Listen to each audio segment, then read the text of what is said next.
Eu me lembro muito bem quando minha mãe começou a orar de uma maneira especial por mim, né?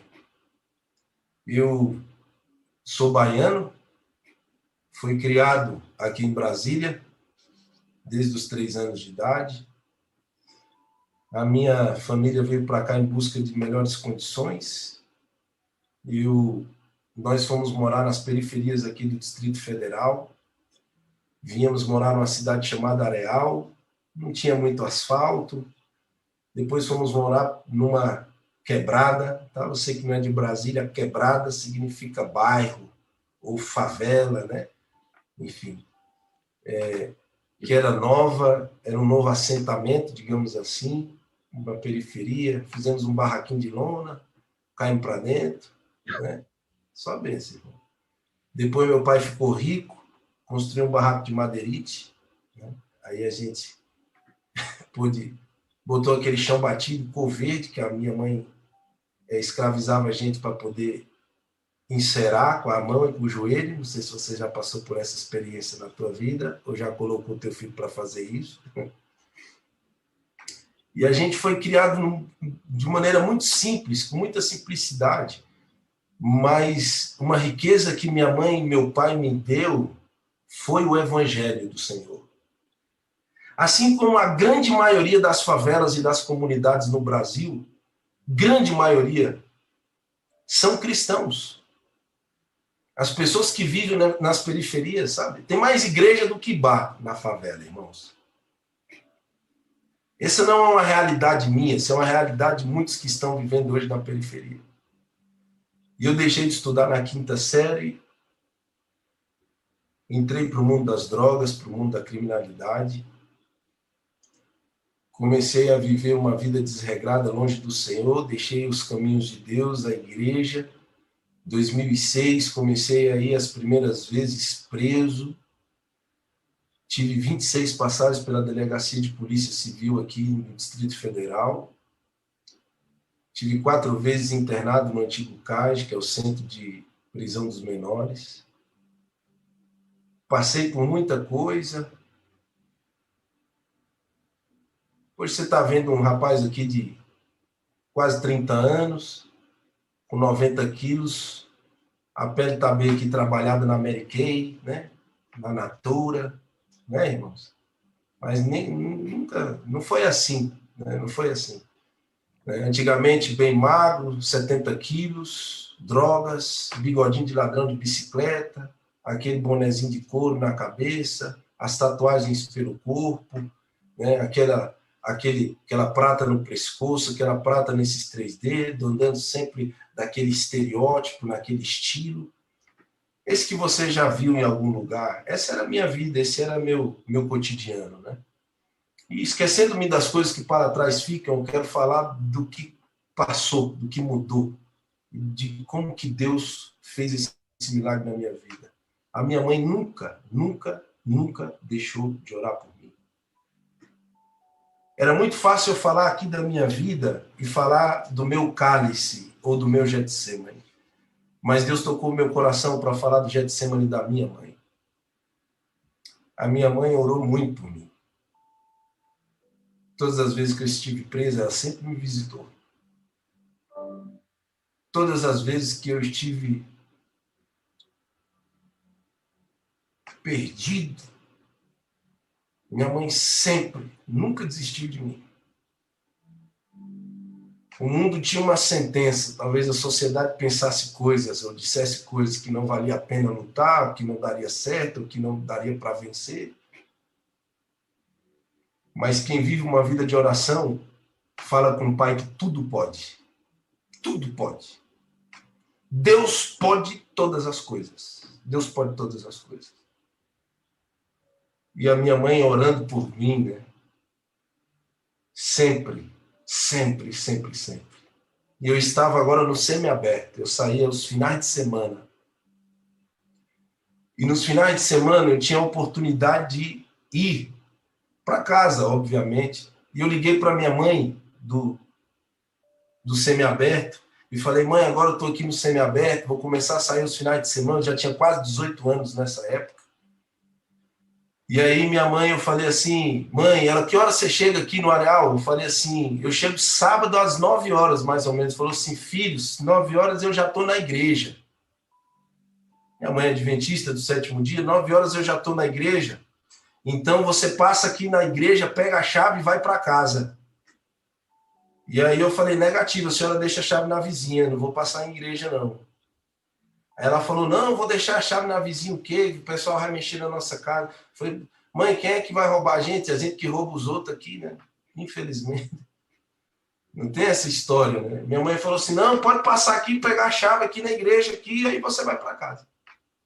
Enfim, eu fui sábado de manhã pegar a chave, mochilinha nas costas, aquela tatuagem na perna, Mizuno no pé, aquela roupa folgada, aquele jeitão de ser, aquele jeitão de falar. Cheguei na porta da igreja, fui cumprimentar a mulher na recepção, a mulher deu um passo para trás, falou, vixe, né?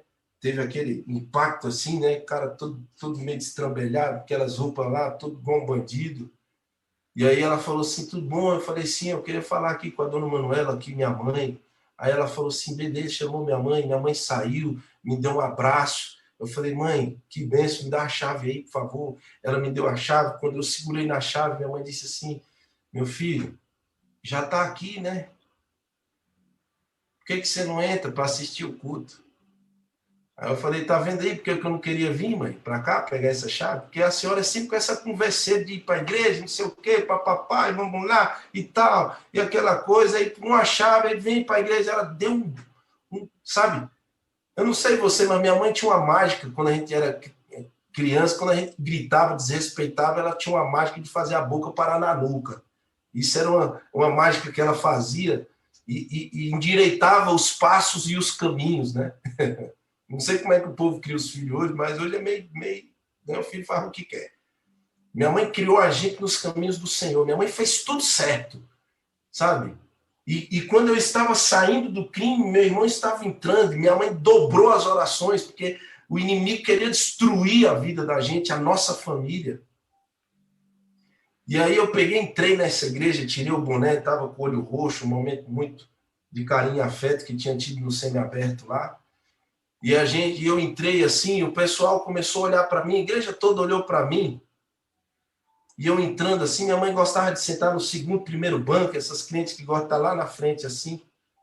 E aí eu tive que atravessar aquela igreja todinha ali, com minha mãe ali, e eu todo tatuado daquele jeitão, aquele estilo, e os irmãos olhando, e eu já comecei a ter ódio no coração, raiva, porque eu pensei que os irmãos estavam olhando para minhas roupas, para o meu jeito de ser. Eu falei, esses irmãos preconceituosos, rapaz, esses irmãos de igreja é tudo problemático, se acha melhor do que os outros. Só porque está aqui na igreja, aqui, orando, buscando a Deus, se sente superior. E eu comecei a ter esse sentimento no coração. E aí eu sentei no segundo banco, assim, quando eu olhei para o lado, eu vi um anjo. Amém, irmãos?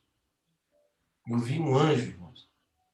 A mulher mais linda da igreja estava lá. Um anjo do cabelo moreno e tal. E aí eu olhei assim, eu falei, meu Deus, que mulher linda, né? E aí eu olhei para minha mãe e falei assim, mãe, como é bom louvar o Senhor Jesus aqui na igreja, né? Aí minha mãe, é o quê, rapaz? Como é que é? Desconfiando, né? Porque eu não queria ir, agora eu estava querendo louvar Jesus. E aí eu falei assim, não, porque a igreja da mãe tá boa. Que ela falou, fala, o que foi? Eu falei, mãe, quem é aquela moça ali? Eu vou me casar com ela. E aí minha mãe falou, meu filho, o pai dela é policial militar, meu filho. Sai de problema, isso aí vai dar um problema. Deixa Deus te livrar dessas coisas.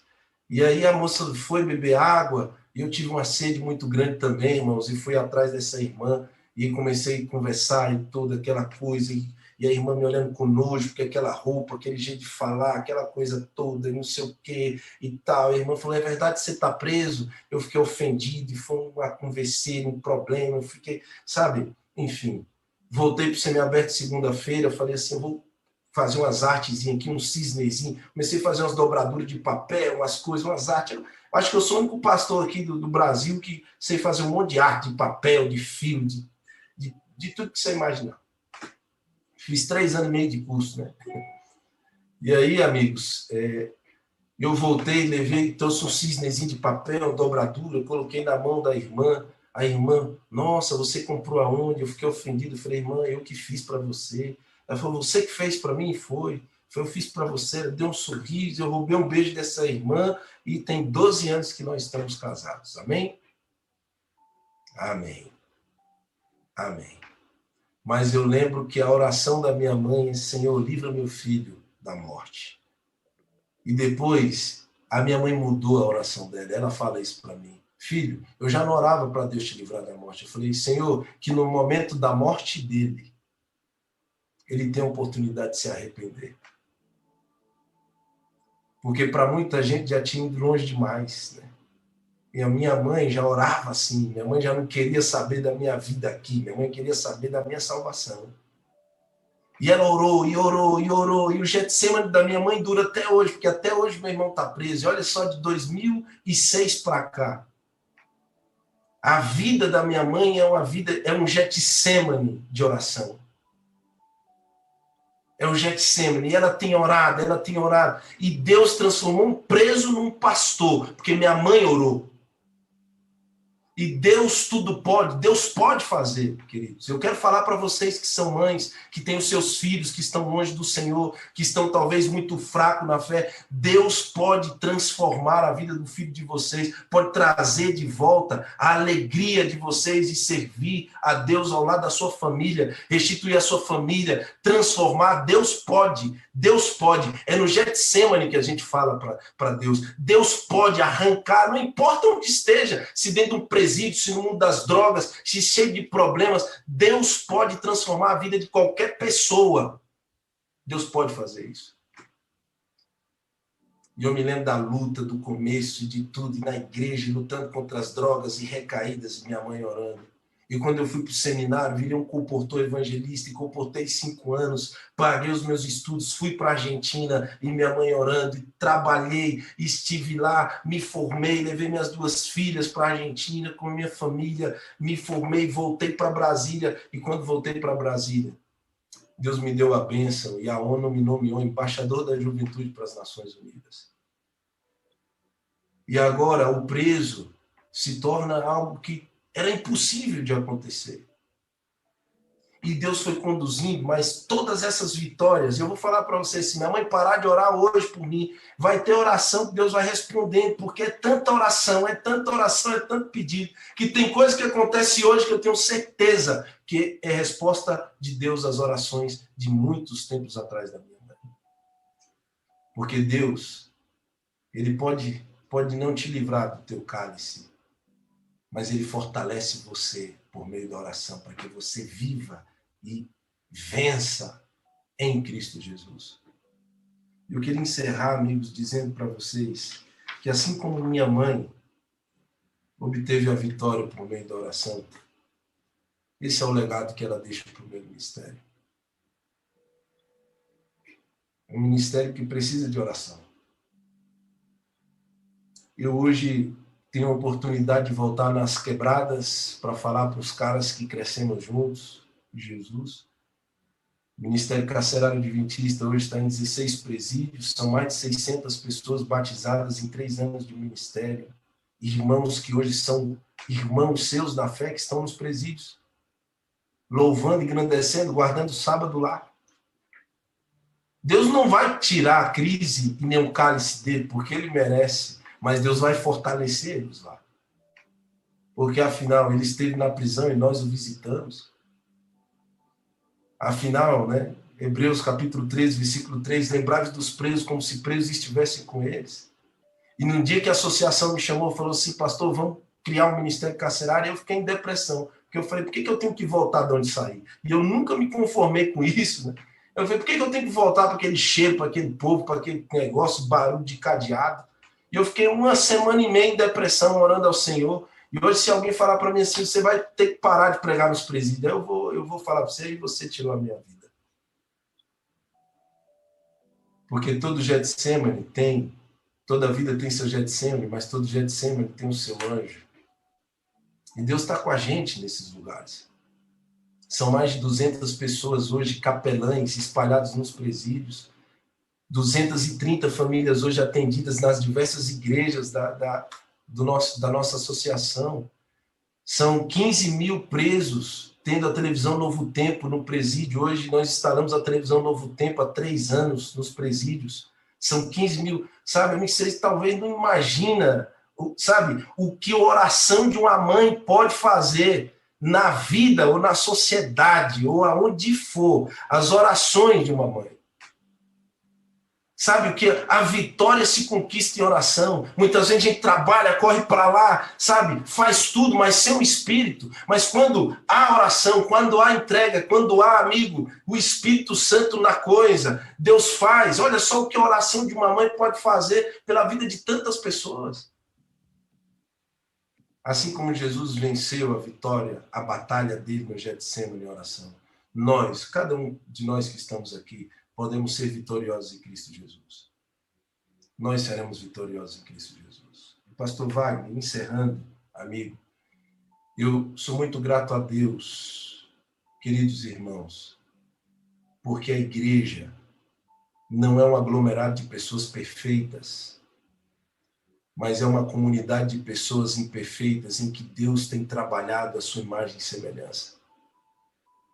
A cada dia tenho aprendido de Jesus, sou imperfeito, a oração tem me levado a melhorar, sabe? E cada vez mais eu entendo que aquele que ora, que tem um encontro com Jesus, ele tem uma plataforma que ele vive a vida dele, que tem 2 nomes, chama sacrifício e humildade. Eu tenho dificuldade quando eu vejo cristãos que buscam a Deus em oração, num movimento tão especial como esse, e quando vai se relaciona com as pessoas como se fossem melhores do que elas. Sabe? A espiritualidade que Deus tanto quer ver, ao invés de incluir, faz excluir as pessoas da nossa vida. Muitos cristãos orando a Deus e buscando o Senhor e dizendo que bandido bom é bandido morto. Sendo que Deus pensa ao contrário, enquanto a sociedade diz que bandido bom é bandido morto, amigo. Jesus disse na cruz para o ladrão, estarás comigo no paraíso. Essas são as palavras de Jesus para as pessoas que erraram, se equivocaram, que foram longe demais. E hoje eu posso dizer para você, tem gente que nós batizamos no presídio, que hoje é comportor, está indo fazer teologia na Argentina também. E a história do Iago Arruda, eu quero encerrar dizendo isso para você. O Iago Arruda foi batizado 3 anos atrás, ele saiu, foi batizado preso, ele saiu. Hoje, ele é um comportor evangelista, e hoje ele vai estudar teologia. Ele estava acamado, 5 tiros ele tinha levado, 21 dias em coma, uma vida que para todo mundo não tinha chance nenhuma.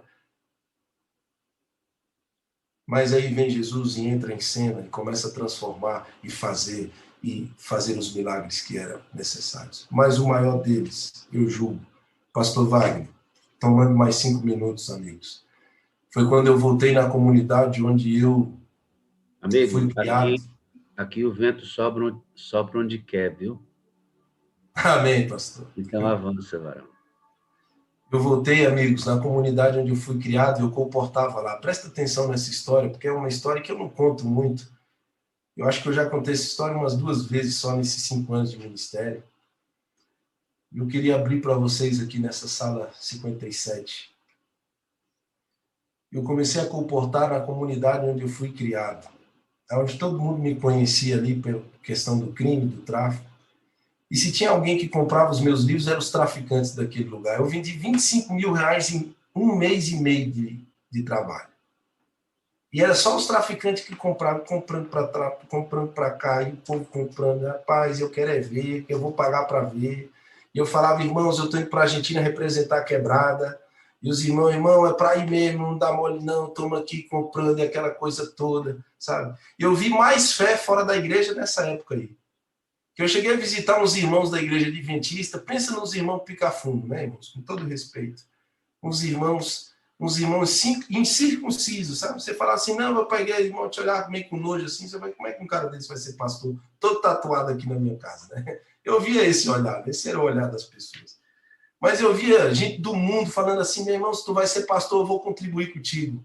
Toma aqui, vai lá. E eu via traficante comprando livro fechado, não queria nem saber do livro, só queria comprar e contribuir.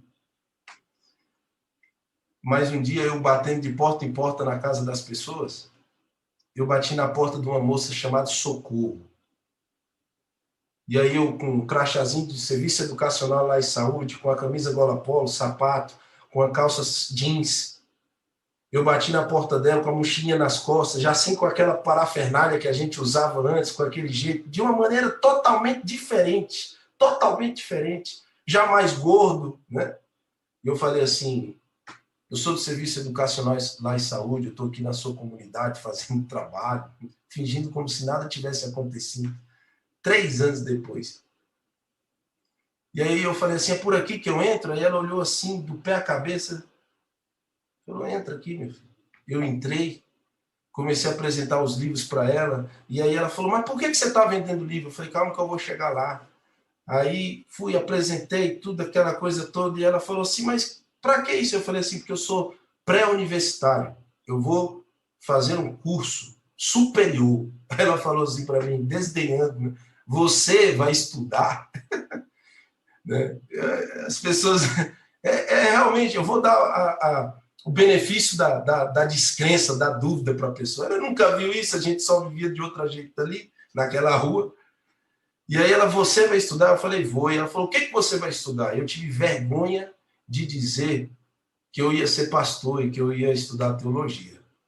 E nessa vergonha que eu tive de dizer, eu falei assim, na verdade eu não sei o que eu vou fazer não. Ela falou, como você não sabe o que vai fazer? Já tem um mês que você está aqui de porta em porta aí no sol quente e você não sabe o que você vai fazer? Aí eu falei assim, olhei para os olhos dela e eu vi que algo sobrenatural estava acontecendo.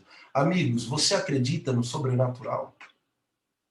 Eu olhei e eu vi nos olhos dela que Jesus estava ali, naquele lugar. E eu falei assim, eu vou, com muita tristeza eu disse para ela, eu falei, eu vou fazer teologia, eu vou ser pastor. Eu abaixei minha cabeça quando eu falei.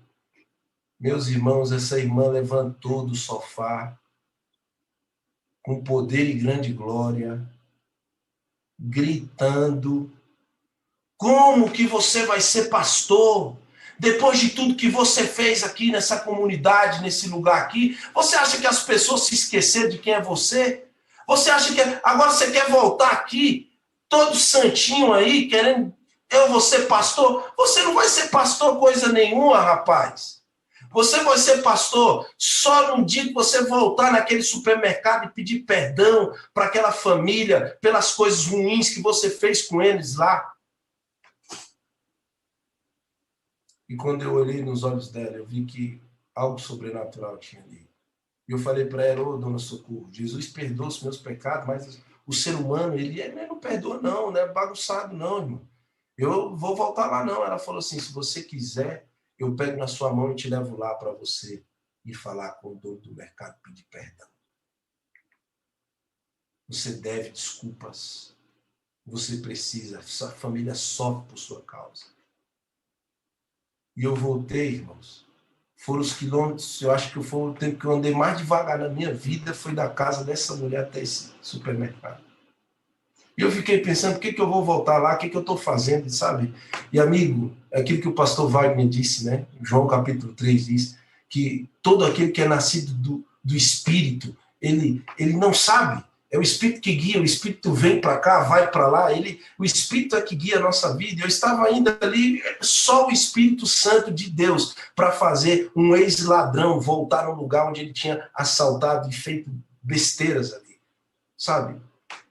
E eu estou voltando com essa mulher, era quase perto do meio-dia, quando eu cheguei lá, só tinha um rapaz nos 4 caixas do supermercado, só tinha o dono do mercado passando as compras. E eu fiquei extremamente com vergonha. Eu falei, Senhor, se ele me xingar é pouco, se ele me bater, ele está no direito dele.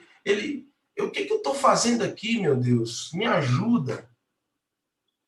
Irmãos, quando ele estava passando as compras das pessoas e quando ele terminou de passar as compras assim, eu olhei para ele e ele me olhou com os olhos lacrimejosos, com a boca trêmula, e eu só tive coragem de estender minha mão para ele e falar assim, ó amigo, me perdoe. Me perdoe. Me perdoe. Me perdoe. E a frase desse rapaz, para mim, Foi o que me deu a convicção e a certeza de que Deus, Ele pode fazer todas as coisas. Ele falou assim: ó, meu jovem, pode ir seguir o seu caminho. Porque o jovem que está aqui não é o mesmo de 3 anos atrás. Deus pode transformar a vida de qualquer pessoa.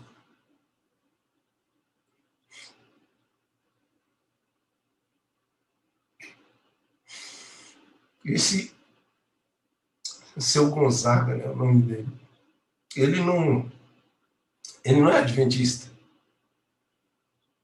Ele não é da minha fé, mas ele me perdoa. E eu fico pensando, né, como que a igreja às vezes está perdida, porque a gente não consegue perdoar uns aos outros na igreja. Coisa simples. Eu quero encerrar, meus amigos, fazendo um apelo para você. Eu não vou falar para você viver uma vida de oração. Você está aqui a essa hora porque você crê, porque você busca. Eu não vou falar para você que Deus tudo pode, porque se você está aqui, você acredita nisso também. Mas o meu apelo, e eu venho em nome de Jesus dizer para você aqui, é que a nossa espiritualidade precisa transformar a nossa vida. E você precisa perdoar muita gente, e talvez você precisa pedir perdão. Então, antes que o sol se ponha novamente nesse dia, tem algumas pessoas que você precisa ligar para elas. Pedir perdão, ajustar as contas, seguir em frente, por um ponto final. Eu vivia atormentado e me sentia culpado por aquilo ali. Mas naquele dia, eu, em Cristo Jesus, recebi de quem eu menos esperava o perdão. E isso só pode vir do Espírito Santo de Deus. Então eu quero dizer para você, talvez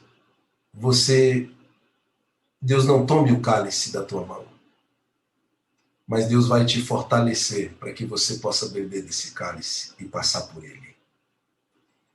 Essa é a vida da minha mãe. A oração de uma mãe, os momentos de comunhão,